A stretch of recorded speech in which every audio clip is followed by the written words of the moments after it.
Okay, so let us start off with the big question that all his fans want to know. On the Fairly Odd Parents, who is the most powerful? Is it Wanda, Cosmo, Poof, or someone else? Wow, tough question. There's probably not the answer you think that I was going to give. I'd probably say, because he only says one word and still has the same power as everybody else, I think it's probably Poof. Did I freak you out with that answer?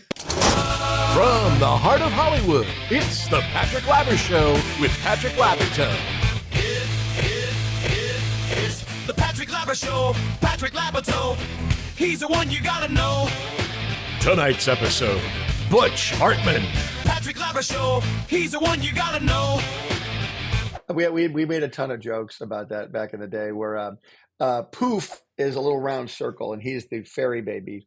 And then we came up with an enemy, an arch enemy for him, who's an anti-fairy named Foop. His name is backwards, Poof. And Foop is a square. And Foop is very articulate and he's very evil and he's very, I will destroy you. And his life's goal is to destroy Poof, of course. And so all Poof has to say is Poof, Poof, and an audience will stand to their feet. That was brilliant. Oh my goodness. The whole place just comes unglued. And Poof's like, he's just saying his name. What are you people? I don't understand why you're such a big fan. But coming up with a funny, frustrated villain is always one of the big pluses of any cartoon. Act 1, Beginnings. Okay, today's going to be really fun. We are going to be talking to a friend of mine who I have known for way too long. We're way too young to know each other this long period of time. Okay, so this is really fun. I found this in the archives. In 1988, my friends took me down to Hollywood so we could watch a movie at the Chinese Theater. And our other friends met us there, including Butch Hartman, on the Hollywood Walk of Fame. And this is how it went. Butch is on the far right in the Ray-Bans. Pat, I saw your star on Hollywood Bowl. I think I saw it. Can I have your autograph? You bet, sure. Please? A pen. I don't have... I'll buy a pen. Here's a pen. No one's hurt, ladies and gentlemen. It's okay. Here, sign my arm. Pat, I can't find... Oh, she's got a pen. He is an animator who, if you ever have kids or if you've ever turned on Nickelodeon, you've seen his work. Please welcome the amazing Butch Hartman. Hey, I'll do a spin. I'll spin in the camera here. I'll just spin around. Hello, everybody. Butch Hartman here. Hey, man. How animated of you. Hey, I love that. I know. I've got Mickey Mouse shoes on underneath this. You can't even see. Thanks, man. It's good to see you, Mr. Labyorteaux. It has been a while, but always a joy. So let me give a little bit of history. It should be a regular part of the show because I'm talking to my friends, and I've known Butch, I want to say since the 80s. Oh, no, for sure. I met you, and I'll guarantee I'll tell you the year I met you. I met you in 1987. Whoa. Yeah, because I was working at an animation studio called Ruby Spears Productions. Right. In 1987. And just a young kid, one of my first jobs. And there was a gentleman who worked there who was a writer, and he had an improv class. And he would always say, you got to come to the improv class. You got to come to the class. And I had no idea what improv was. I was terrified to go. But I knew I wanted to be kind of an actor kind of guy a little bit. So I thought, I'll go to the class. And that's where I met you, was in that improv class. And that guy, the writer, was Mike Chain? It was Mike Chain. Yeah, Mike Chain was his name. Wow. I have not seen Mike. I have not seen him for the longest time, but he was a super talented guy and such a nice guy. But I really ran a great improv class called Mice. You and I were part of Mice, M-I-C-E. And you, my friend, were so great at improv. You were like someone I looked up to, like, my God, this guy makes it look so easy. I was terrible. And I really Not true. Not true. No, not true. Learned a lot. I think the thing about improv, which is really fun, is it's an exercise. Obviously, it starts as an exercise for actors, and then you get into performance improv, which we can go on to later when we talk about Mice. But it's more of a challenge for the actor than it is a performance type of style. So a lot of times we're dealing with things that obviously we're putting you on stage, and you're dealing with the fear that you have. And once you get past that, then you can have something that there's enough fear of going on stage with a script, but it's absolute terror going on stage with no script, and then with people you pretty much just met and trying to come up with a story, hoping they understand where you're going. And I really admire people that are great at it. Like people that I eventually graduate to Saturday Night Live or whatever it is they Right. do. Just such talent. But it really helped me years later. I never knew this, of course, I was young. But as I got more into writing and writing scripts and having to come up with things off the cuff or having to write a script in a week, that improv training paid off like you can't believe. I'm so glad that I was part of that. Well, I want to get into that because all the characters on your show, which I think distinguishes Fairly OddParents and Danny Phantom, but mainly Fairly OddParents for the comedy, they were fully formed characters as opposed to pun intended, sketches Right. of an idea of who you might think would be, on a TV show. So just to wrap this aspect of it up. So Butch and I met at this improv place. You were actively acting on camera, and you were also at Hanna-Barbera when I met you at some point. Close. I was at this other studio that I'd Ruby gone, Spears. Ruby Spears, and then I'd gone to Okay. Hanna-Barbera shortly thereafter. Yes, sir. Okay. And so that's how long we've known each other. And then we went off on our own different journeys, and here we are. Yeah. So let's start off at the beginning. You're a young, gregarious young person, but I have no idea where, why, how did you get to Hollywood? Why did you come to Hollywood? What's your story, dude? Oh, thank you, man. Well, I was rocketed to Earth from the doomed planet Krypton, and I was found by Ma and Pa Kent. Anyway, no, I was actually from the state of Michigan, which was not doomed. It's a beautiful state. I was born and raised in Michigan, and in the snow and the cold, and I grew up in the '70s as a full-on nerd kid. I grew up loving cartoons, loving movies, loving comic books. I come from a blue-collar town where hardly anybody was into that stuff. Everybody else was into sports and into, whatever else they were doing. And I wanted to stay inside and watch TV. I wanted to watch Saturday morning cartoons. I was around when Dungeons and Dragons first became a thing. If you watch the show Stranger Things, that was my childhood, minus the real monsters, Were you a Marvel or DC guy, or were you at the time? Oh, very good question. At the time, I was a DC guy because I loved things like the Legion of Superheroes. I loved like the Flash and Batman. I got into Marvel because of Spider-Man, and obviously, but now I would say I'm a little more Marvel now, but I still love both. I got a real soft spot in my heart for both. I love both. I love comic books so much because of the stories they create, the characters they create, the worlds you can go into. We're nothing without the stories that we follow and that we tell. Everyone loves a good story, everybody. And well, I'm going to stay here just for a little minute because I do think that's super important because as kids, I always felt, and I think that the normal or the general idea that people agree upon is DC was like Greek gods and Marvel was like street level reality. And so as a kid, when you're looking as younger kids, you start off in DC and you kind of graduate to Marvel. True. And the storytelling is of gods, like even what's his name, who's running the show over there. Gods and Monsters is his chapter because it's sort of like that's what DC's about. Right. That's Superman, Wonder Woman. Obviously Batman is their street level guy, but all of them, like you mentioned, the Legion of Superheroes. Like there's Lightning Kid and all the Karate Kid and all the like every possible type of version and Superboy and all that stuff. That was actually the X-Men before X-Men was a thing. Like X-Men, X-Men is the tragic version of Legion of Superheroes. Like Legion of Superheroes, there are all these glorious, gorgeous teenagers with spandex outfits from the future. From the future where Superboy travels just for his day job. And then, but if you really want to go down that well, it would be the Doom Patrol, which was I think was out before X-Men that Marvel kind of borrowed heavily from, including a guy in a wheelchair and all these different crazy. Okay. So the reason why I stopped here was story structure and everything as we will talk about later.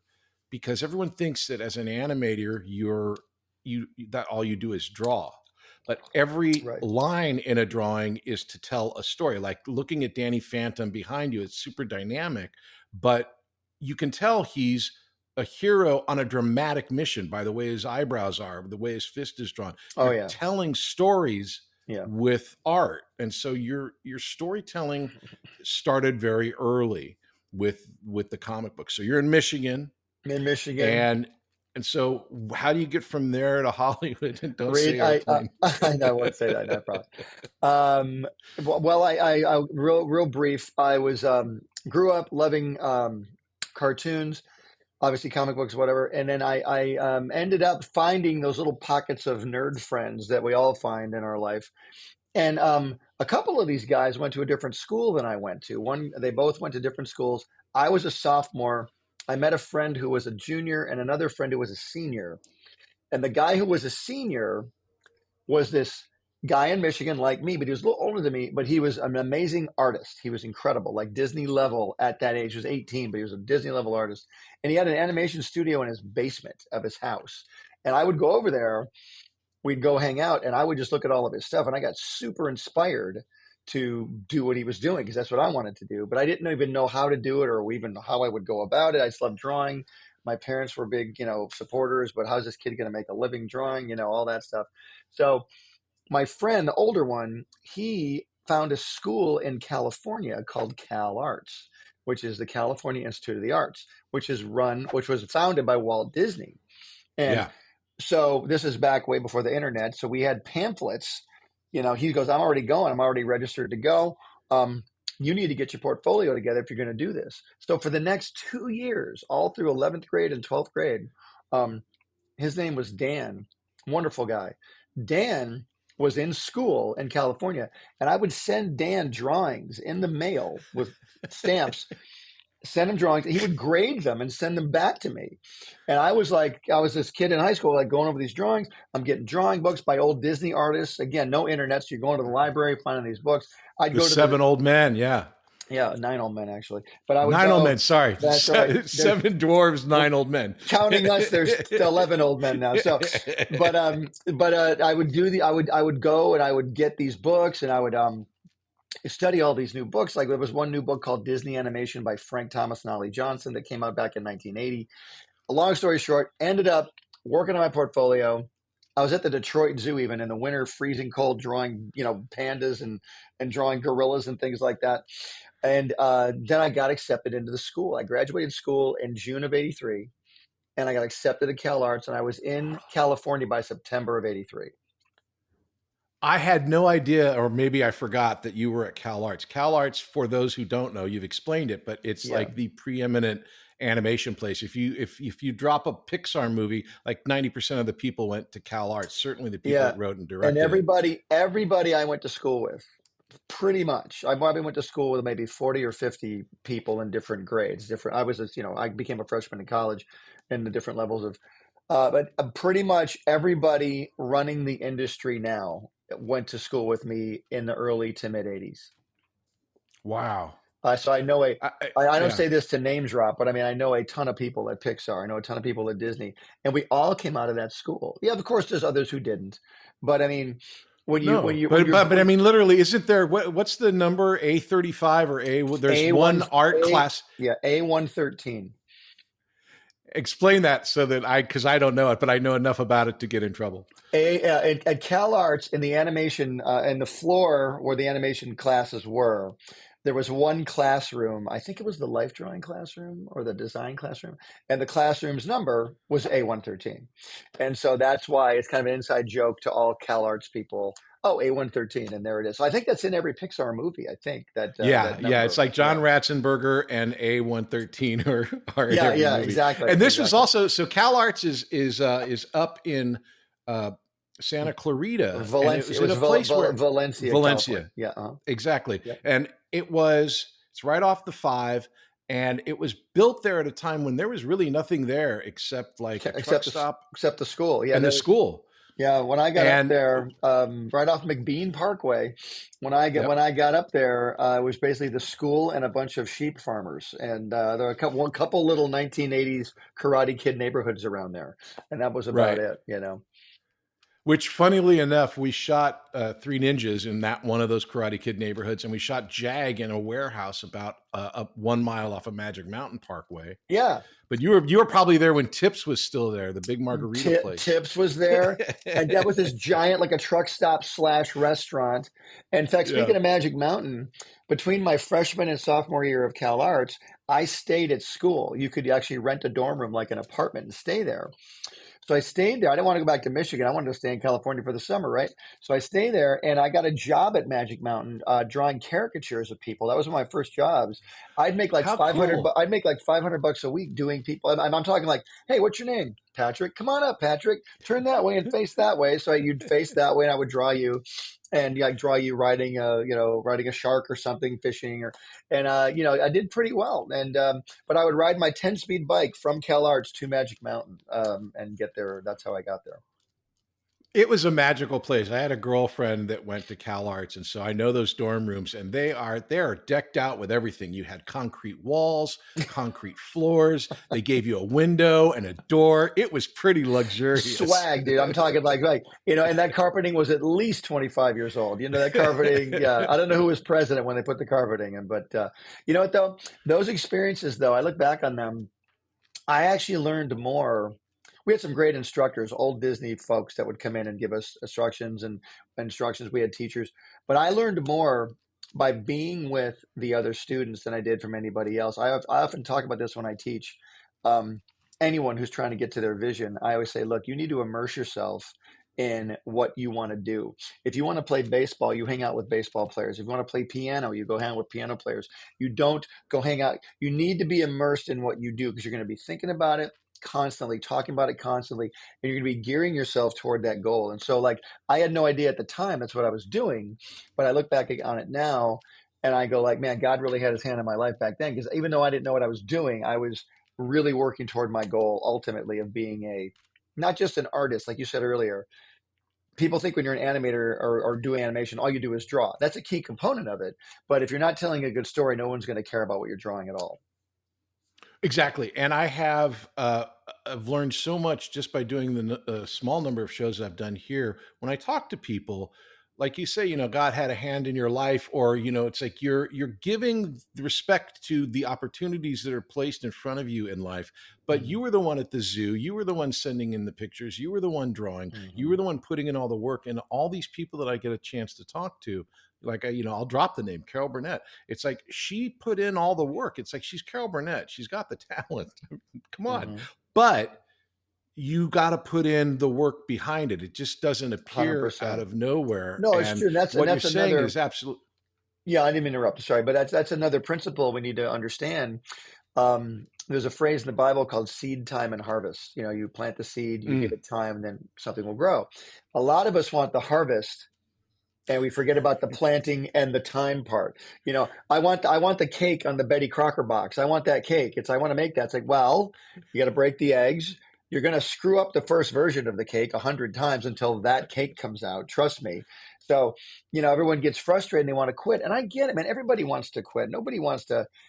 Discouragement, especially in Hollywood, as you well know, as an actor and a writer and a producer, you're going to get 90% discouragement every day. Oh, yeah.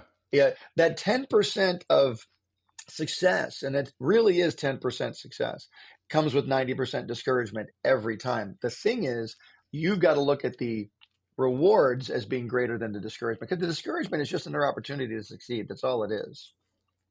So this is great. So now you're in California at Cal Arts, and I got to say, at that time, in that period, that area, it's like the best version of California. It's beautiful out there. Yep. You've got all this art going on. When I met you, in fact, I think I met you prior to you coming into Mice. Did I meet you at a Growing Pains audition, or was that when you were in Mice? No, I was auditioning for Growing Pains and doing stuff like that. I think I had just started coming to Mice at the time. I don't think I met you at I remember meeting you for the first time, and I could be wrong, but I met you at like a Mice, an evening that we did, like, the class. Here's my story. Here's my side of the Growing Pains audition. So I'm a serious actor because I'm like 19 or whatever, however old I was. Right. And I go in, they give me, Growing Pains. Growing Pains is a big show. And back in the day, there was only a couple of shows on TV, so you could make a lot of money. It was a big deal, and it really was a good thing on your resume.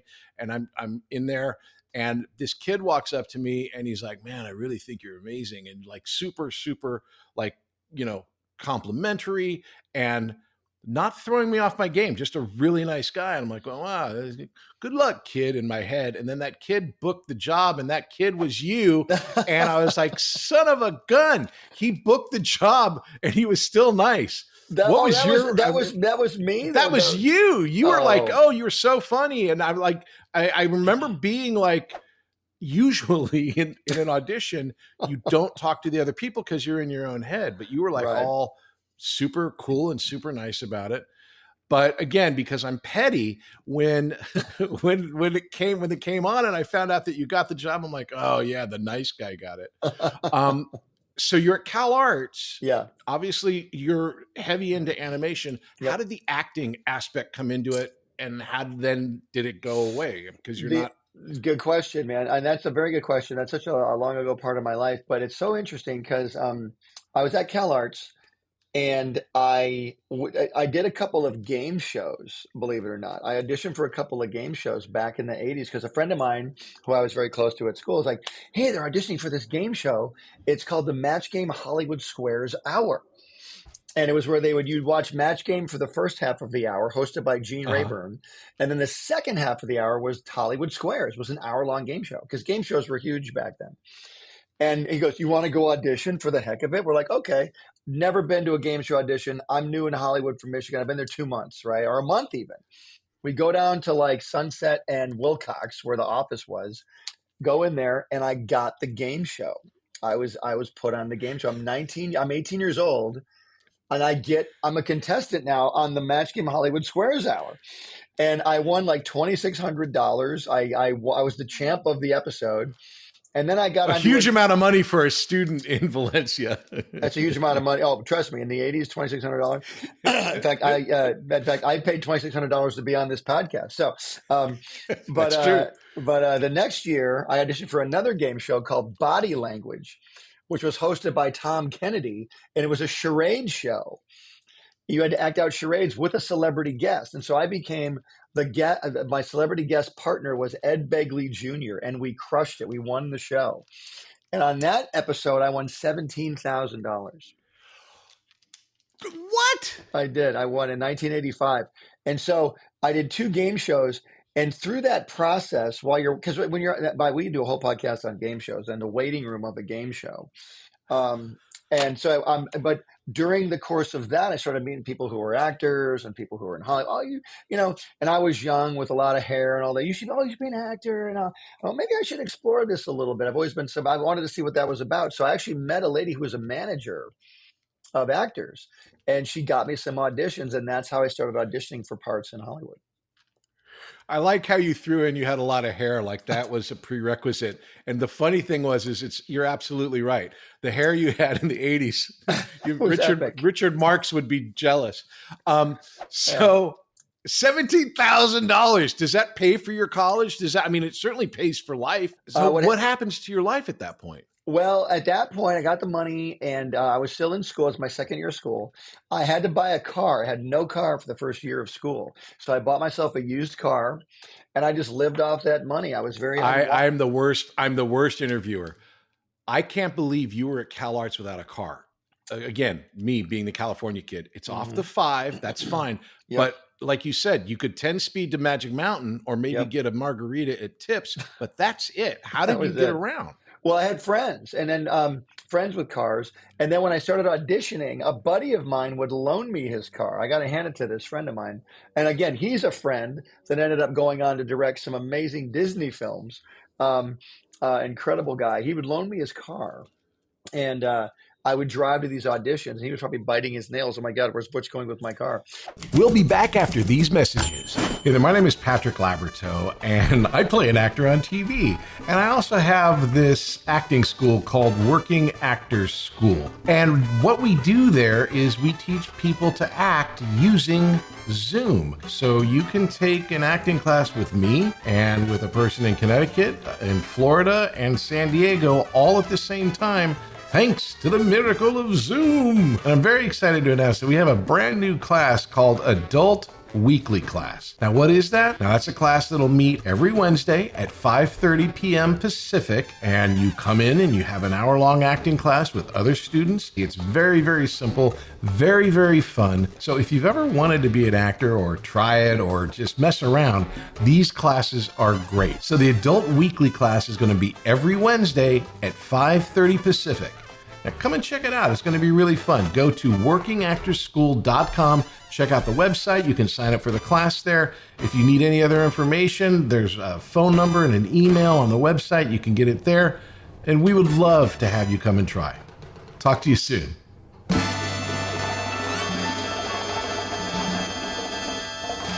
Act 2, Success. I left Cal Arts after 3 years. I couldn't afford my 4th year. And I realized very quickly at that time, you don't really need a degree in animation to get a job. If I could draw, I could get the job. But I needed to go through those 3 And all the years. connections from Cal Arts, which is, again, the All preeminent. those- There was exactly. Pasadena Design College, and that was about it, and RISD, maybe back east. And those are the three that I could There think of. was one called Chenard Institute, was an art institute, I think, back then. Okay. But I went to Cal Arts, and then ended up I got a job while I was at Cal Arts. Another friend of mine, he goes, "Hey, Don Bluth is looking for in-betweeners on this brand new movie that he's doing called American Tail." Now we're at our desks at school, like, really? All I gotta do is go down and take a test. An in-betweener is someone who takes the key poses of animation, like one arm's here, one arm's here. The in-betweener puts the in-between. It's the non-sexy part of animation. Back in the day, they would have in-betweeners. So it's So one of the- a key, who does the other stuff? The main animator, the character main says that you animator- start from here and then you end here, and Right. then you draw all of the. And the in-betweener would do all the boring drawings in between. And the in-betweener would get paid a lot less than the animator as well. But still, hey man, let's go get a job. So we all go, 3 of us go down to Don Bluth's studios, which was in Van Nuys at the time. We go there, and they gave us 2 drawings each. Here's these 2 drawings, go take an in-between test. So we all go back to Cal Arts. We're up all night doing our one drawing that goes in between. And so finally we come back early the next morning, turn our things in. The lady takes one look at them. Great, you're hired. And she comes out with these giant stacks of drawings. Here's your first scene, ka-thunk.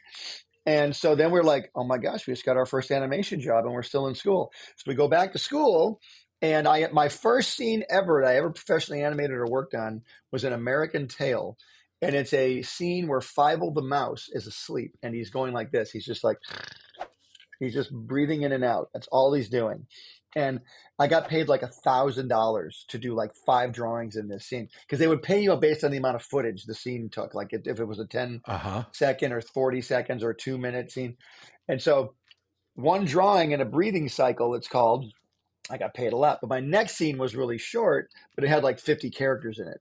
It was like a scene where there's a bunch of people like on a bunch of people dressed in 18th century outfits having a party on a lawn. And I was like, oh dear Lord. And you're trying to do all this with people with top hats. And this is not the type of time where you have the models and you just, click and repeat. You're drawing. Oh God, no, you're doing, characters. it's all hand drawn, all hand. And we had Xerox machines, but we didn't hardly ever use them. It was like, there was no cut and paste. There was no Photoshop. There was no flash animation, nothing. We're talking old school, paper and pencil. So this story amazes me for a number of reasons. One, Don Bluth was a Disney guy. He broke away. He became the only other kind of animator. I guess there was a couple of other. Ralph Bashke was out there, but Don Bluth was one of the big ones. He had Dragon's Lair, which was the video game, which was really big, and American Tail was huge, and Space Ace, his other game, yeah, and The Secret of Nim, and a bunch of other stuff that came around. So Don Bluth is like a huge thing.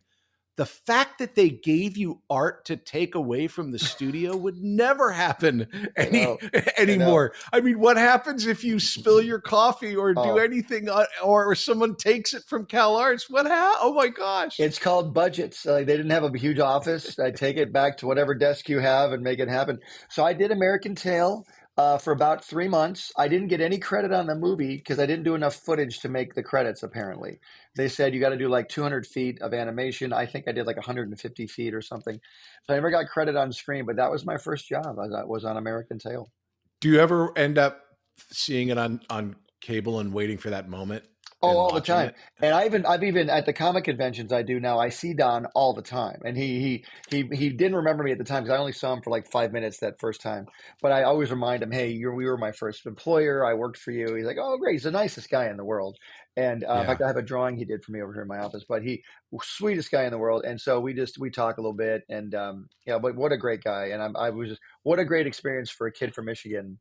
To be on a game show, to be on a game show, and to start working with, Don Bluth, and I mean, it really is when you really set your sights on something. Again, you got to be ready for that opportunity, though. What if someone had said, "Hey, they're looking for animators for Don Bluth," and you go, "Well, thanks, but no thanks." See, that's how dreams are crushed through fear.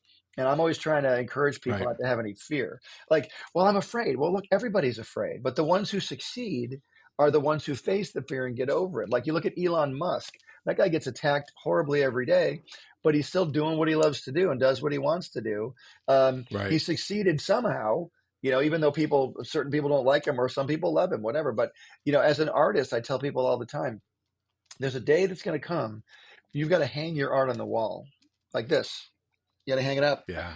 And someone's going to like it and someone's going to hate it. But who cares? You know what? You want the ones who love it. Great. If they hate it, they're only hating it because you're doing what they've always wanted to do. And a lot of people are afraid to do it. And I would never, to sit and criticize somebody and to go online and bash people, it's just like, I can't believe people would do that, but they do.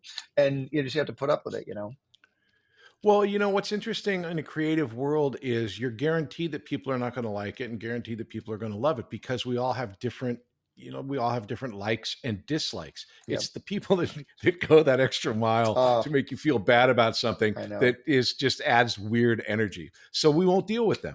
So you're in your dream.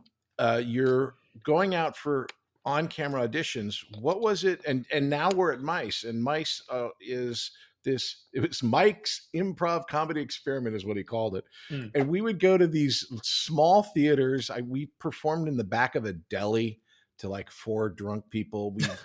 Gio's was on Sunset. That's right. It was kind of like our Gio's was where we would do our class all the time. Yep. It was called Gio's. That's right, man. And we found it, Pat. We found it without using navigation or internet instructions. Well, we did have a Thomas guide, or at least you should have had a Thomas guide in the back of your car. But so what we would do is it was this improv show that was kind of, Mike had done so many comedy shows, like once a week we were there, but he had been doing it for years, that, you'd ask for a restaurant and you'd see what going to that restaurant would be like.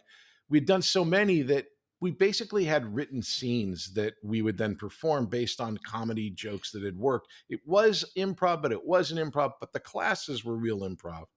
And we had a lot of fun. We met a lot of people. My brother and I were there, you were there, Karen Brown, who was like a huge Mattel executive, was there. Just like a weird bunch of, I remember there was a guy from Taxi that was there, Randall Carver. He was there for a bit. Carver. I remember Martin Landau showed up once, the actor Martin Landau. Right. I remember that. I was like, wow, Martin Landau. That's interesting. Yeah. So that's where we kind of got to know each other. You were doing on camera. You did, when I was looking at your IMDb, it said you did a bunch of Punky Brewsters. Was that as a model? But was that you, or is that the show? Punky Brewster was an animated show. There was an animated show. That's one of the few. That's one of the first animated shows I ever worked on. I worked on Punky Brewster. That was at Ruby Spears when I first got there. Because after I got out of Cal Arts, I just started getting jobs in the industry. I had no choice. I didn't want to go back to Michigan because I was living my dream. I'm going to make this work. Right. And so my first job was at Marvel Productions. I got hired there. Wow, how cool. Yeah, I The thought I'd one be over drawing on Sepulveda? the one on Sepulveda, right? I thought I'd be drawing like Spider-Man and the Hulk and Captain America. My first job was My Little Pony. So I got a job on My Little Pony. But the really bad My Little Pony from 1986. It was absolutely terrible. But I got fired off of that job. I got fired from that Why? job. Why do you get what? Tell us the devastating story of getting fired from Uh, My Little Pony. Well, I got fired because I was hired to do character design, and that's basically like a casting director. It's like I need the script says, "Hey, I need a giant bear to attack the lead character." Okay, great. So I draw 8 or 9 versions of a giant bear and show it to the producer. Oh, I like this one. That's what a character designer does. Any character you see in any movie, someone's designed it. But then once I got hired for that job, I was there for about a week doing that, and I was good at that. But then they put me on storyboards, which I'd really never done before. And so now I've got to do these storyboards, which are about 100 times more the amount of work. And Uh-huh. you need to do them in a shorter amount of time. I mean, you have like, if I have a day to do a drawing for character design, I get about 2 days to do storyboards. I mean, my point is, it's a lot more drawing. You get paid a little more, but I just wasn't cut out for it at that time. I had never done it, and I got fired Now, because I couldn't do it. storyboards, as I understand them, they're like a comic book. You tell the story from the Right. script Mhm. in an idea, so that everybody on the production gets an idea of what is happening. Right. It may not end up being exactly what happens as far as the final, but it tells the story Yeah. in a It set comes of back to the pictures. old days at Disney where Walt Disney would have a big bulletin board and he'd put, okay, Bambi comes in here, Thumper comes in here, we see the owl come in here, we have a wide shot. So basically like you said, it's a comic book, like a comic strip of what's going to happen in the story. It's almost like you're a director putting the camera down low. Is this dramatic? Is it going to be a high shot? How do we Uh-huh. inform? So what I did was I got fired. I couldn't do the storyboards well enough. So I vowed from that time, I'm going to increase my skill set. So I learned how to do every job in the animation industry. I learned how to do character designs. I learned how to do storyboards. I learned how to edit. I learned how to do dialogue. I learned how to write. I'm like, I'm going to learn everything. So number one, I can't be fired again. Number two, I'll be more valuable. And I'd walk by the writer's room and I'd hear them talking and I'd kind of peek in because I was really, obnoxious. I'd peek in. Hey guys, what are you working on? Well, we need a joke. You got a joke here? And be like, what's going on? He would tell me the scenario. What about you did this? And I'd get a laugh. Oh, that's cool. Yeah, thanks. And I'd walk away. So I learned, and then would call me back. Hey, can you meet us for the writers' meeting? And I'd be like, now I'm contributing story ideas, right? Which is what I really wanted to do. So by the time I got Fairly OddParents, I was able to do every part of the animation process. Wow. Again, boy, you sure are lucky, Butch. Amazing. Like you sold a TV show. How'd you do it? Well, I learned everything. Okay, so let's go mechanically through. So you start off, you're doing American Tail, you're at Ruby Spears, you're working on My Pretty Pony, some other stuff there. Then you go to Marvel, or I'm sure it's all out of Marvel order. with My Little Marvel's Pony. first. Right. Okay. Then I got fired. And then how does it work all the way up to Fairly OddParents? So I got fired. I'll just make it really brief. So I got fired from My Little Pony. I ended up getting a job at Ruby Spears Productions on the Punky Brewster Show, doing character designs. Hired by a wonderful man named Rick Gonzalez. He was a wonderful mentor of mine later on in life, but he hired me to do that. Worked on Punky Brewster. At the time I got hired at Ruby Spears, they were actually making a Rambo cartoon. They were a Rambo cartoon and a Chuck That's Norris what Mike cartoon. was writing. Yeah, Mike was writing that's the where I Rambo met Mike. cartoon. Yeah. Mike was on that. So I met Mike there.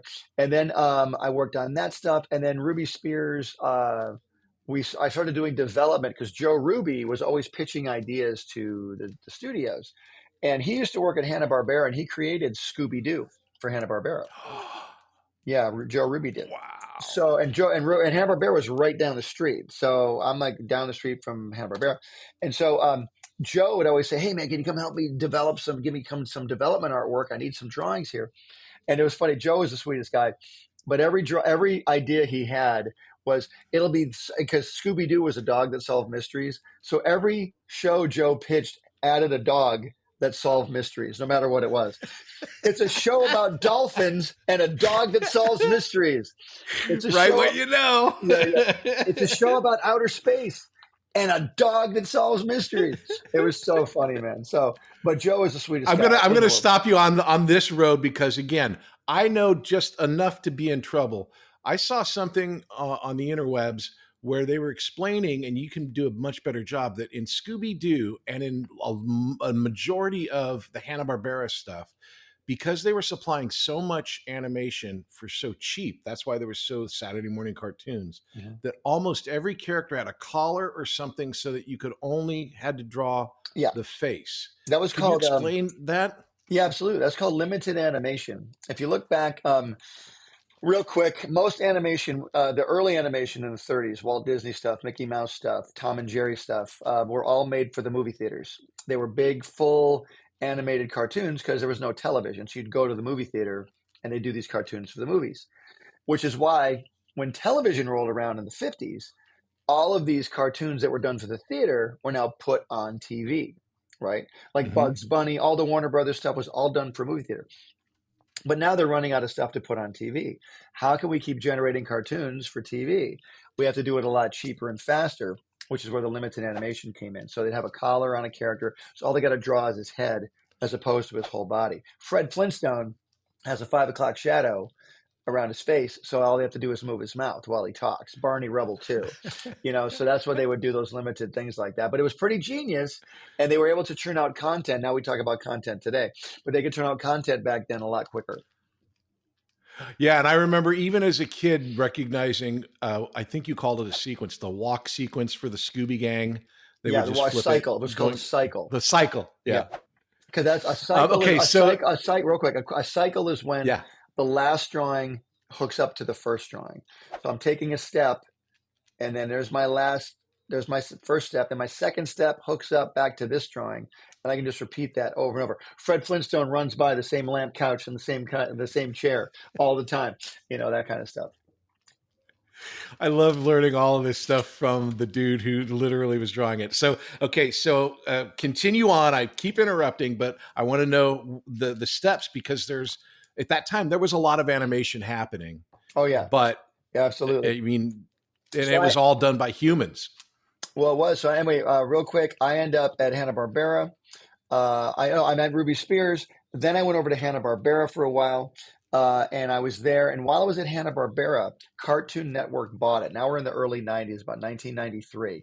Cartoon Network purchases Hanna-Barbera. I'm there at the time. I'm working on a show called Droopy Master Detective, right? And about a dog who solves crime. Solves mysteries, exactly. So I am on this show. I'm a character designer. I'm a prop artist. I'm a storyboard guy now, all this stuff. And I'm also, Cartoon Network buys Hanna-Barbera. I'll never forget, they called us all into the parking lot, this massive parking lot, and Ted Turner is there. And Ted Turner says, "We've just bought you guys. We're so grateful that you're a part of our team. We're changing Hanna-Barbera's name to Cartoon Network." So it becomes Cartoon Network at the time. So now, Cartoon Network, Hanna-Barbera / they have the Hanna-Barbera library, all that stuff. Now they bring in a guy called Fred Seibert to run Hanna-Barbera Studios to produce things for Cartoon Network. Fred and I meet, become pretty good friends, and Fred institutes a thing called the Shorts program, meaning I want every artist in the studio, you're open, you have the opportunity to come up with a short cartoon if you want to. We'll make it if it's good. And now we have a chance to pitch our own idea. So I've gone from Butch Hartman working on other people's shows, other people's ideas. Now I've got a chance to pitch my own idea. Yeah. But I don't want to. Why? Because I'm in my comfort zone. Everybody wants to stay in the comfort zone. I'm working on a show. I've got my job. What shows were you working on there? I was working on Droopy Master Detective, and I was working on Tom and Jerry Kids, and I was working on a show called Fish Police at the time as well.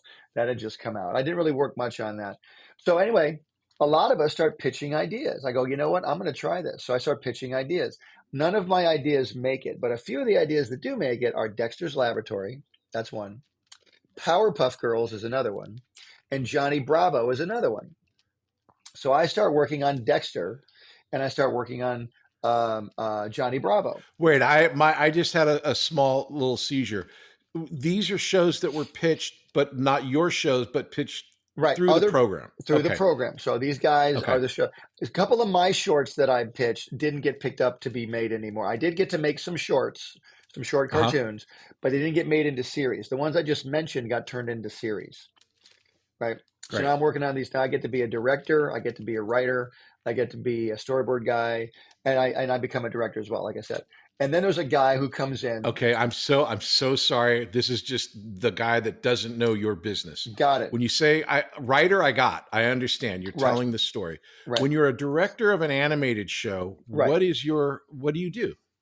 Just like any director of a live action movie would do, you call the shots. You're like, look, I want a dramatic opening here. Yeah, you look at someone, so you get a script from a writer, and you're like, okay, exterior spooky castle. A bat flies in a window, and we pan down to a bubbling cauldron. Okay, how is that going to look? So as a director, I got to go, look, here's what I want. I want this. I want you to push in. We'll do a double exposure here to dissolve to this. I want the light coming in this way. But then I want the vampire to walk in very slowly in the shadow, and then boom, we reveal it's like Scooby-Doo, and it's funny, right? You want to. So you basically set the shot up, and then you go in with the voice actors and you direct their voices as well. I need something more dramatic here. I need something more. Now, when you're funny. doing the directing part of it, are you drawing it, or are you talking just like you just did to us? And then You're there's doing another both. artist. You're doing both. You're either now. I can also do the timing of the animation. What that is, if you're a live action director, you got a camera, you got lights. Okay, Bob. On action, walk over, pick up the phone, and action, walk over, cut. No, do it faster, that kind of thing, right? In animation, you're like, I want you to run in here and like take 6 frames, but then slow down. We're going to slow you down to 30 frames, and then so it's knowing how to time the animation old school way. So I had to learn all that stuff. I got to say, that's got to be the most difficult job, because I've on sets my entire life. I know how a set works. But an animation director, you're talking to somebody that you'll get the product 6 months, a year later. Yep, absolutely. And so you're talking to the future. You are, and you've got to envision the whole thing before it gets done. Like I've got to go like, okay, what does the phone look like? The phone's over here. Well, this character is really bumbling. He's going to bumble his way in, or this guy's really fast and he'll zip right over there.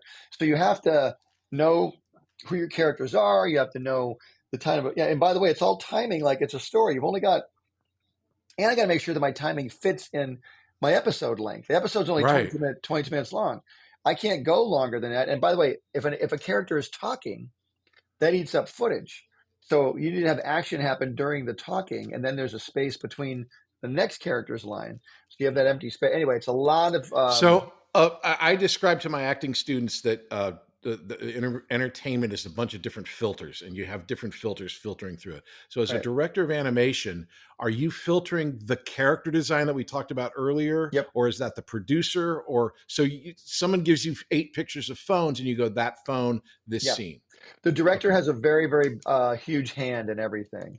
Usually the director is the producer too, but sometimes they're not. The producer usually is the one who the producer is the one who gets the money and controls the money normally, or makes sure the money's spent properly. Or sometimes the producer is just a friend who gets the job as a title of a producer. But like famous Chuck Jones, Fritz Freeling, these are famous Warner Brother directors that we all know from like the Looney Tunes. Okay. Exactly. Right. Thank you for stopping down with me and explaining this. This is fascinating. So, but you can also see a producer's fingerprints on something. Like if you look at The Grinch, and you look at Bugs Bunny, there's a lot of similarities there because, it's Chuck Jones's style. That's his vision. That's his fingerprint. You look at Fritz Frayling, who's another Warner Brothers director. He directed Bugs Bunny, but it's a different look and feel. Same with Robert McKimson, who did like Foghorn Leghorn. You look at the Disney directors. They've all got their own vibe. You look at Gendy Tartakovsky, who did Dexter's Lab and Samurai Jack. You look at Butch Hartman. We all have our own signature of what we kind of do in our style. Well, I mean, obviously, I can call it out and not have you call it out. But if you look at Fairly OddParents and Danny Phantom, it's your style, it's your feel. We'll be back after these messages. Hey there, my name is Patrick Labyorteaux, and I play an actor on TV. And I also have this acting school called Working Actors School. And what we do there is we teach people to act using Zoom. So you can take an acting class with me and with a person in Connecticut, in Florida, and San Diego all at the same time, thanks to the miracle of Zoom. But we also teach kids. We have a great class called the Youth Weekly class that's every Tuesday at 5:30 p.m. Pacific time. And it's for kids. It's for like 10 to 17. And we have a great group of kids right now, and it is ongoing. So if you know someone that wants to get into acting and has never done any acting but would love to try, why don't you have them try starting off with Youth Weekly? Just go to workingactorsschool.com and check us out. It's Youth Weekly every Tuesday at 5:30 p.m. Pacific Time. Act 3, present day. So, okay, so you're there and you say that this one kid comes in, you're doing these short movies, and then you're about to introduce a new character, and I cut you off. The new character is a young man named Seth MacFarlane, who you may or may not have heard of. He's done a few things. But Seth, in about 1993, we're working on Johnny Bravo, and this young kid shows up from the Rhode Johnny Island. Bravo. Hey, baby, what's happening, man? That's me, Johnny Bravo. Yeah.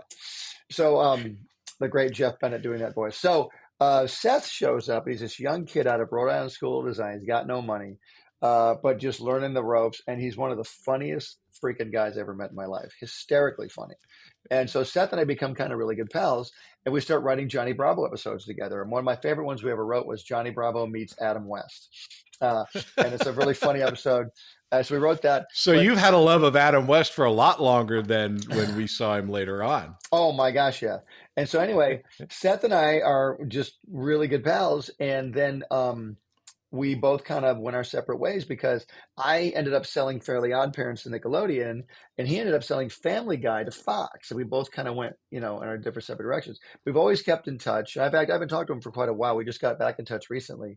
Because I got married and he became a billionaire, so there's all that. But we ended up, but to this day, one of the most talented, hysterical guys. I'm so grateful I got to meet him and get to know him way back in the day. Well, fact, not only is it great to know that the guy that we know of as being Seth MacFarlane is a nice guy, but that talent and that it does play out. I mean, that he was a funny guy from the beginning. Yeah, he was a funny guy, but again, like all of us, like you're talking about working, Seth worked his tail off. He worked really hard, sold the short. It was originally called Larry and Steve, about a guy with a talking dog, and then they changed it to Family Guy. And I'll never forget when it premiered after the Super Bowl. I'm like, my God, my friend's cartoon is premiering after the Super Bowl on Fox. It was just blew my mind. And and so anyway, we do these shorts at Hanna-Barbera. Seth is a huge part of all that. He gets on Johnny Bravo with me. We're working on that. And then Fred Seibert, the guy who started the shorts program at Hanna-Barbera, he left to go work over at Nickelodeon to sell short cartoons over there. And he ended up calling me going, hey, I'm like, Fred, you're leaving. What's going on? He's like, yeah, I'm going to Nickelodeon. You should come with me. And I said, well, I can't. I'm a very loyal person. I'm working for Johnny Bravo. I can't leave this job. And Fred just kept on me. I'd love you to come over here. I got one slot left. I'm doing this brand new show. It's a short cartoon series, all new short cartoons. I have one slot left. I'd love you to come over. And I said, well, I can't do it now. And so about 6 months go by and Johnny Bravo ends and my job is ending. And I'm like, oh my gosh, now I've got a new baby. My first daughter is born. I'm like, well, I need a job. Let me call Fred, see what's going on. I call Fred. Hey, man, how's it going? I go, good. Hey, is that offer still open? He goes, yeah, I got one slot left. Do you want it? I said, yep. He goes, you got an idea? I said, I got a great idea. He goes, great. I'll see you Thursday. It was Monday. Hung up the phone. I had nothing. I have nothing. So I sit back in my chair. Classic Hollywood. I love it. Classic. I have nothing. I'm like, I got nothing. I go, well, okay. I'm tired of jobs ending because in Hollywood, as you know, jobs end. Got to go to the next job. I'm like, well, I want to be the last one off the next show I'm on. I want to be the one who runs it and be the last one off. I'm like, I'm going to come up with my own show. So I sit there, pull a piece of paper. I go, as you said earlier, write what you know. So I'm like, I'm going to draw a little boy. I drew a little boy with big buck teeth, and I drew a hat on him. I go, okay, what could this kid do? I named him Timmy after my brother Timmy. And I go, okay, this is Timmy. What is Timmy doing? And I thought, well, Timmy could have science powers, but I couldn't do science because Dexter's Lab was already out, right? So don't want to do science. I went, I could maybe do magic. Magic's kind of interesting. I go, what if he had magic powers like Harry Potter or something? No, I don't want to give him the powers. Maybe I could give him a magic friend. That way in the story, they could get separated. So it's always I struggle to get back to him and help him.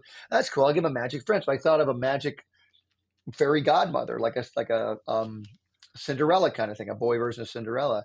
So I drew Wanda for the very first time. I named her Venus. Her name was Venus. I'm like, well, Venus is cool, but I'd never seen a fairy godfather before. So I drew this guy with green hair. I drew this guy right here. I drew this dude with green hair. That's so cool. I know. I drew him, and I'm like, what am I going to call this guy? And Seinfeld had just released the episode where Kramer's first name got revealed. Do you remember what his first name was? Yeah, Cosmo. Cosmo Kramer. And I went, Cosmo's a killer name. I went, I'm just going to call him Cosmo. So I named him Cosmo, and I changed Wanda's name to Wanda, like Magic Wanda, like a one. So I got Cosmo, Wanda, and Timmy. That's pretty cool. Okay, maybe there is fairies and they could grant us wishes. And then I drew a little fish bowl where they could hide in the bowl because kids love having secrets. I came up with this idea, I'm not even kidding, in about 15 minutes. And I sat there and I drew it.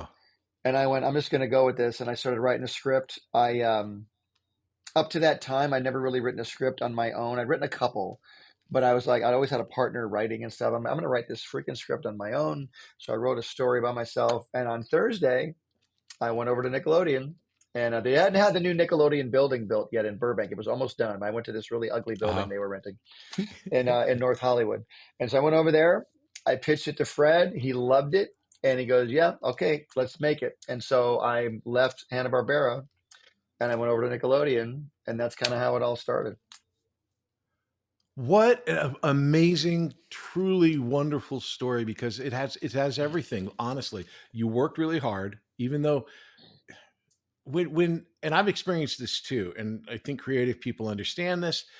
When you say it happened in 15 minutes, whether you want to talk about mysticism or divine intervention, however it works, you're channeling this kind of story. The big things that are super successful somehow kind of just make sense, and they come out quickly.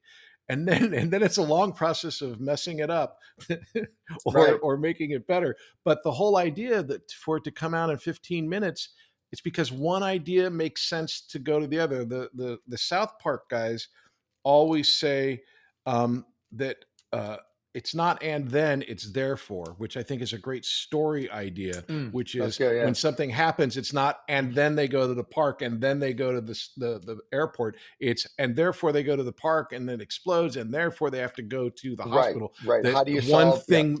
Yeah. Right. And that's how you drag an audience along with you, is to keep them compelled to keep watching. Like, what happens next? Right. That kind of thing. Exactly.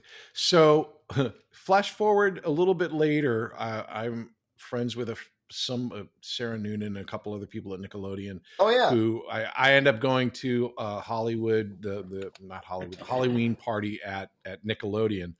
And it's like the House of Hartman. It's like Butch Hartman's it's like your area, because you have like this small, huge empire that is Nickelodeon. I worked at Nickelodeon for See Dad Run on the Nick at Night side. Yeah, I remember that. Nickelodeon, whenever they would have a press release, it would start off with Nickelodeon has been the #1 kid network for the last 90 years. There has been nothing but Nickelodeon, and it's all because of Butch Hartman. So when you start this show, Fairly OddParents, you leave that meeting, okay, we're going to do this. In that world, obviously there's a lot more commitment just to make a pilot or something. Do you then break down at that moment and do your series deal, or is it like incremental so that you don't know exactly what you're in for? Yeah. And again, I'm not interested in numbers. I'm just interested in, did you leave there knowing that you were the showrunner of a TV show on Nickelodeon, or that you were the guy leading this idea for a pilot? That's all it was. Yeah. At that time. So now all the stuff that's built up in my career up to this moment, all the stuff I've learned, all the stuff I trained for, all the stuff I forced myself to understand, everything I've mentioned to you thus far finally came to a point where I was ready for all of it. George Burns always said, what you're ready for usually shows up. And it's true, because I could never have done Fairly OddParents back in the 80s when I first started. I didn't have the talent. I didn't have the wisdom. I didn't have the control of my emotions. I didn't have the savvy. And by the way, there's a lot of politics that go along with this stuff too, and connections. Everything I've ever successfully sold or created that got on television was because of a connection that I had. I knew somebody who could get me into a meeting, even though I had a track record. It takes time to get those meetings set up, and Yep. knowing people helps a lot. I tell every artist I ever meet, please take your headphones out and look up and meet people. Quit being the little introvert. And I'm an artist, so I understand this. You want to sit at your desk with your headphones on and your Netflix on, and you just want to draw and then go home. And that's fine if you want to do that. But if you do that, you're going to severely limit your creativity and your success rate. So what I wanted to do at the time, I sold this one pilot. That means I got a one pilot deal.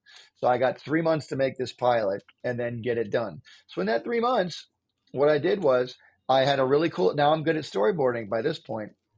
So I did my Fairly OddParents storyboard. I go to Nickelodeon in the crappy building in North Hollywood, and I'm doing my storyboard. Everybody else who sold a short cartoon is in there. There's a whole bunch of other people in there, all making their own ideas. Got my storyboard done, and Nickelodeon looked at my storyboard and loved it so much they gave me extra episodes of the Fairly OddParents to do, extra short cartoons. So I got 3 more shorts out of that one storyboard. So now I've got 4 shorts to do, and it's pretty much just me and like 2 other people helping me. I don't really have a crew of any kind. So I'm making a short cartoon. I'm writing the stories. I'm developing who Timmy is, who Cosmo. Pretty much the only characters in the show at this point are Timmy, Cosmo, Wanda, and Vicky, and the evil babysitter. And I don't even show Timmy's parents' faces. I'm trying to be clever and not show their faces and all that stuff. So again, I'm going to slow down just for 1 second. Vicky would then be your antagonist as opposed to the teacher at this point. You haven't added the bigger antagonist. Teacher doesn't exist at this point. It's only Vicky. She's the evil babysitter voiced by the incredible Gray Delisle. And and Cosmo and Wanda are Darren Norris and Suzanne Blakesley. And Timmy Turner, the very first Timmy Turner I ever hired, her name was Mary Kay Bergman, and she sadly passed away after I recorded several episodes with her. And that's a whole other story. Oh, wow. Yeah, so then Tara Strong took over, who did just a phenomenal job from that point on. Yeah. So ended up making 4 short cartoons. And then the next year, they gave me 6 more to do. In the same period or in that same 6 months, or how long? No. It took me like a year and a half to do 4 shorts, pretty much by myself. Okay. And now my deal's growing a little bit longer. They're increasing my deal a little bit. I'm able to extend my contract a little bit. And then then I get to make 6 more shorts. So I've got a total of 10 shorts I've made now. After about 3 years, from 1997 to the year 2000, I'm making 10 short Fairly OddParents cartoons that are being shown on a show called the Oh Yeah Cartoon Show, which was the short cartoon show that I was working on. Now, if you've watched these cartoons at the end, was it Frederated? Frederated, yep. And that's Fred Seibert. Is that Fred why Seibert? it's Frederated? Frederator, yeah. Frederator. And Yeah. so was he a producer on these type of things? Fred was Fred the producer. He would bring guys like me and all these other guys in to do short cartoons. So so many great short cartoons came out of that. So Fairly OddParents now, they got 10 episodes, and they focus test it in front of a group of kids. And so from that point, and by the way, focus testing, if you guys out there don't know, it's one of the most terrifying moments of your life, where they put your cartoon on in front of a bunch of random children, and you're watching from behind a pane of glass, and they can't see you, but you can see them, and you aren't allowed to say anything, and they just watch the cartoon and give their opinion. And you're like, it's terrifying. So anyway. Before the internet trolls, there were 6-year-olds. Yeah, exactly. So anyway, we ended up, the kids loved it, and Nickelodeon loved it. And they told me, we're going to give you 6 half hours of a series now. So I had my short cartoons were over here. Now I've got a series. So now I can do 6 brand new episodes, 2 episodes each, in each half hour. Now I've got 12 more stories to tell. And that's when the full-blown Fairly OddParents series was born, with a theme song, with the new, with a whole crew of like 30 people. It's going to go on the air on this date. Here's a new deal. Here's your new contract, all that. Now I've got to run a staff of people, but now I'm ready for it. I've been doing this for a few years now. I can do this, but still scary. It would be called, for live action, it's called showrunner. I don't know. Is it the same? Showrunner. No, world? Still called showrunner, executive producer, exec producer, final say on everything. other than Is the it network. hard for you, because I was the showrunner on my wife and I on See Dad Run? Yeah. Was it hard for you to delegate? Because again, like you're saying, an animator you're literally looking at your hand and your thoughts are being put on paper, but now you've got to put it out to all these other talented people to get your same thoughts the way that you want them. Is that hard? Very hard. For me, it was very hard to delegate because, again, I was at that point, I knew this was my shot. I have a shot now. I've got a series. I even told people this is going to be a #1 series. I would tell people all the time this will be a #1 series, and it was for a while. Fairly Odd Yeah. Parents we would regularly beat SpongeBob in the ratings all the time. Now SpongeBob is still the king of Nickelodeon. We were kind of the Donald Duck. They were the Mickey Mouse. I was the Donald Duck. But I will take Donald Duck any day of the week. I love Donald Duck. So but Fairly Odd Parents, there was a regular time, and I'll just talk ratings a little bit. Ratings. Yeah. They don't really do ratings as much as they used to. But back in the day, let's say 5 was a great rating. You got a 5? Oh no, dude! I would get 10s. I would get 11s. Lord! We would get 10s and 11s. We'd get 12 sometimes. And Nickelodeon was like, "Wow."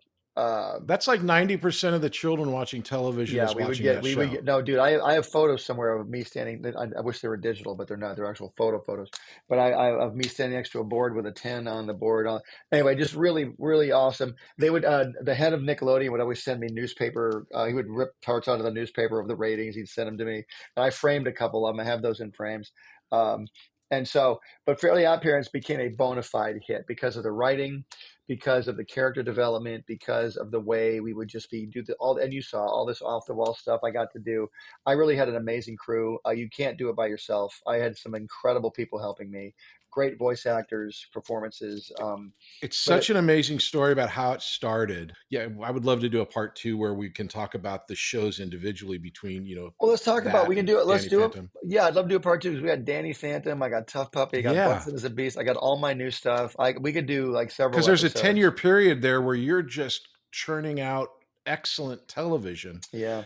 So then let me just leave with this question for you. When you're delegating to all these people, obviously each individual aspect is important. Mm-hmm. But for television, I'm wondering, once you set the look, is it then the writer's room that's the most important for you, or the actor, the voice direction? What would you prioritize For me, animation? that's an excellent question. I hope people learn from this because it would really help these young people out there, fledgling people doing this. For me, it all came down to writing, all of it, because I thought if I don't write a good story, no one's going to care. I had seen so many cartoons come and go, beautiful looking, but no one cared. Even movies.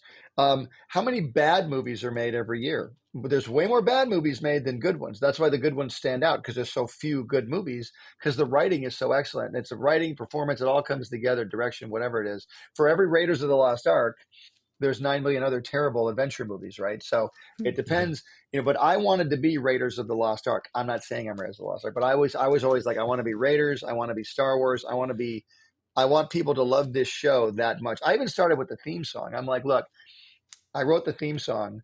I didn't do the music for the theme song. A guy named Ron Jones did. But I said, Ron, here's the deal. Here's the lyrics. I want a Flintstones level theme song. I want when a kid's in another room and he hears my theme song come on, he runs into the room because he knows the show is on.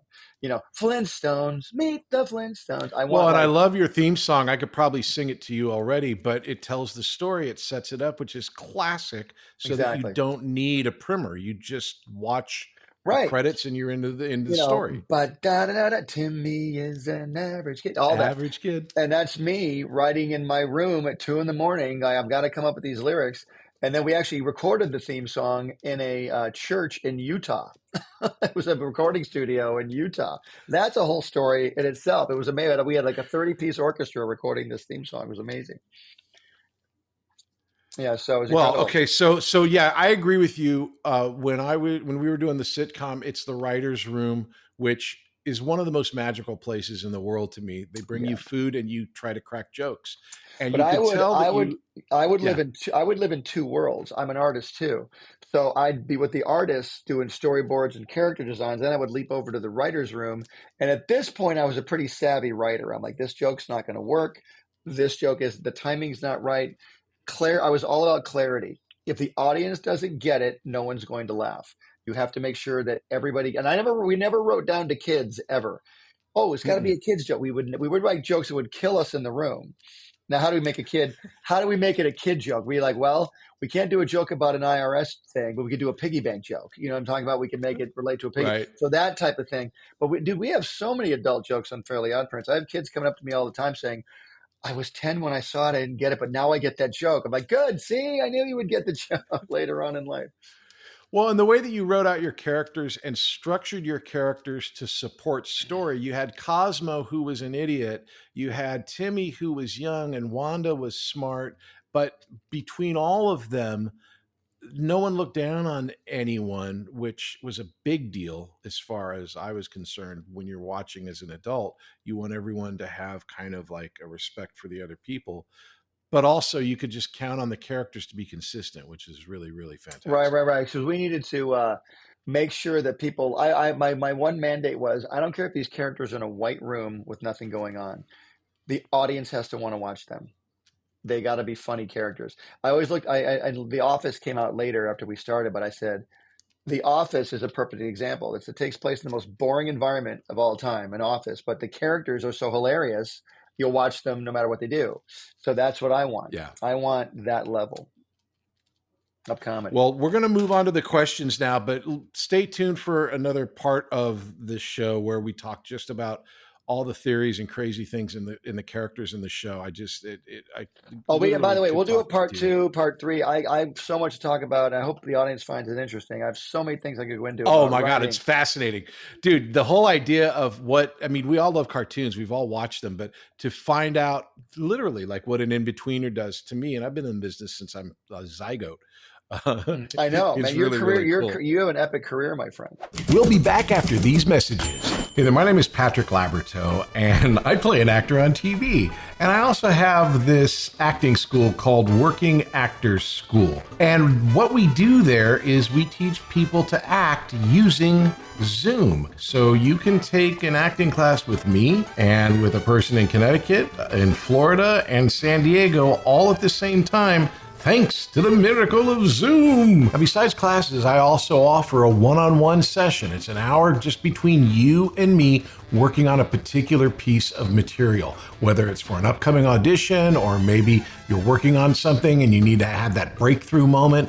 These are really, really fun, and they're really, really great because they're really personalized and intense in all the good ways that intense can be.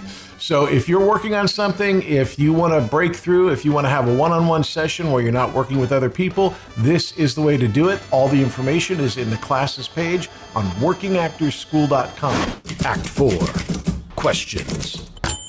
All right, so here we are at the questions. Here is the first question, is called That's Showbiz. What would you say is the most Hollywood moment in your life? Wow. The most Hollywood moment in my life. I would probably say when I sold the show Danny Phantom, I was sitting at a table with the head Nickelodeon executives at dinner. Fairly OddParents was going so well, they wanted to instantly pick the show up. It was just me and these two guys. They wanted to pick the show up. I'm like, great. How many more episodes? Oh, this many. Great. Do you have anything else? And I said, well, I got this show about a kid. He hunts ghosts. Let's make it. Boom. Just like that. It was that quick. At the dinner table I think it was Chasen's in Beverly Hills. It was in Beverly Hills, the whole Hollywood thing. And that was pretty epic. Yeah, that was pretty cool. By the way, which is really interesting, it's the second That's Showbiz answer that took place at Chasen's. Someone else, their moment happened at Chasen's, which It's a classic answer. Okay, yeah. That's Showbiz part 2, the most embarrassing Hollywood moment. Oh, geez. Oh, here you go. I can't say any names, of course, but I went to a pitch meeting for a movie. I had an animated movie I was selling, and it was going really well. Pitch meeting after pitch meeting, going really well. I finally go in to meet one of the producers who's going to ultimately say yes or no to the movie. And I go in, and I'm with like 3 or 4 other people, and then the main dude is right there talking. And he goes, any movies you like, don't like lately, blah, blah, blah. We love your idea. I'm like, right. I said, one of these movies that I just recently didn't care for lately, and I named this movie, and it was his movie. And I didn't do my homework, and I named the movie. There was a physical pain was felt in the air. I felt it. I went, oh God, what did I just say? And needless to say, I never had another meeting with the person, and the movie never materialized. And so that was bone crushingly horrible. But yeah, that was pretty dumb. I've had that almost exact moment. It's hard. It's so painful. Okay, show me the money. Your biggest missed financial opportunity. And again, I'm not looking for numbers, but in this business, you'll run up against people and you'll have opportunities, and they can sometimes be very, very lucrative or not. So, what's your biggest missed financial opportunity? Now that I'm thinking, that's a very great question. I think my biggest missed financial opportunity early on in my career, I was still just an artist. Someone offered me to be a director on The Simpsons. And I was scared. I went, I don't think I'm ready for that. And I wasn't, but I could have done pretty cool. I would have been a great opportunity. To work at The Simpsons, this is like in 1987 when it first came out. Wow. Yeah. And so I just wasn't ready. I was terrified. So that would have been a great opportunity. That's yeah, for sure. Okay, so show and tell.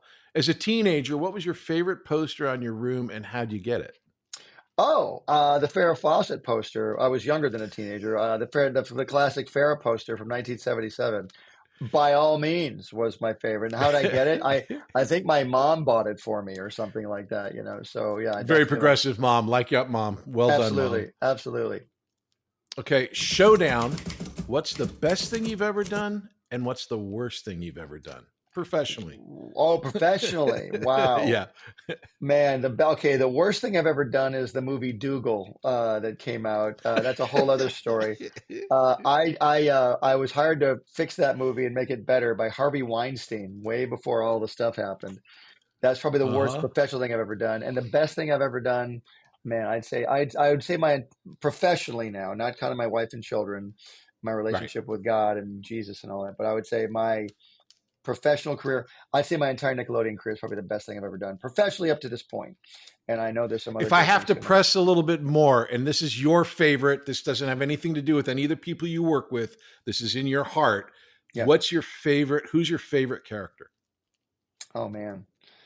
Of mine or anything I've ever watched? No, yours. What your favorite? The character you hold closest to your heart. Oh, gosh, my God! Oh man, it's so hard. It's like choosing your children.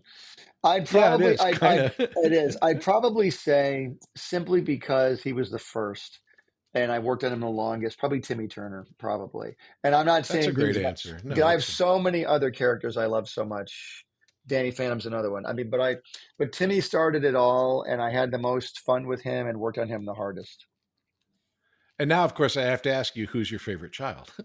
Oh, my favorite child. No. Okay. And finally, here's Pat. You're my favorite child, of course. Very good answer. Very good answer. Which leads to this question: show me some love. What's your favorite performance of mine? Oh my God, Pat. I mean, well, I would have to say. Back to School with Mark Harmon. Is it Back to School? Is that summer school? Summer school. With the great Richard Horvitz. Yes. Epilogue. Okay, well, here we are. We are in the epilogue. Any plugs that you'd like to plug for this show? We can talk about anything more in the other part, but what would you like to plug? What's up? What's up with Butch Hartman right now? Right now, I have my own animation studio, and we are doing all kinds of fun stuff. The main thing I got going on right now is a Bible cartoon called The Garden Cartoon. You can find it everywhere on Apple, Amazon. You can find it on Google Play. We're on YouTube. I have my own garden cartoon app, but it teaches kids the Bible like in a fun way, like VeggieTales did. It's completely, we own the whole thing. We're doing a whole bunch of other pilots. I've got like 5 brand new pilots that I am currently getting out into the marketplace right now. But dude, we are going for it huge. I got all these ideas we're making. So you can find me on TikTok under Butch Hartman. Find me on Instagram, Butch Hartman. And just, come out, man. I love seeing fans. I go to Comic-Cons all the time. I'll be in Miami at the Comic-Con in Miami in February. And and I'm going to be doing another thing in April. in Anaheim at WonderCon because they're releasing some brand new Fairly OddParents Funko Pops, which I'm excited about, and I'll be signing those down there. Well, dude, I can't thank you enough for your time. You were literally the emperor of a whole new company, and you've got all these things happening. I'm really super proud of you and a huge fan of just from, Fairly Odd Parents, because my kid grew up on it, to your TikToks where I get to watch you draw in different styles. You were drawing a Spider-Man that I saw the other day, which was just fantastic. Oh, yeah. Thank you, buddy. And Pat, it's great to see you again, man. I love the fact that we've kept in touch all these years, and who knew where we'd come after all those years. But Right? I'm just grateful that you're doing so well, and I love being on your show, and thanks for the opportunity. I really appreciate it. My pleasure. And I will hold you to doing a part 2 so we can dig I'd down love to. into Yeah. the lore and all the different shows and how they connect. And I want to talk movies. I mean, you have movies, all these things. So much lore, dude. I have so many fun adventures to talk about, and I hope people find them interesting. I'm sure they will. Okay, man. Thanks so much. All right, bye. See you later. It's the Patrick Labyorteaux Show. Patrick Labyorteaux. He's the one you gotta know. Hey, everybody. Thanks for listening. I'm really, really glad you're here and checking out the podcast. It is an audio podcast wherever you get your podcasts. It's a video podcast over on YouTube or on Spotify or wherever you get the video ones. All of my socials are Working Actors School on TikTok, on Instagram, and on YouTube. Please check us out. If you want any information about the school, it is at workingactorsschool.com. We've got classes going on all the time. And again, thanks for listening, and we'll see you next time. It's the Patrick Labyorteaux Show. Patrick Labyorteaux. He's the one you gotta know.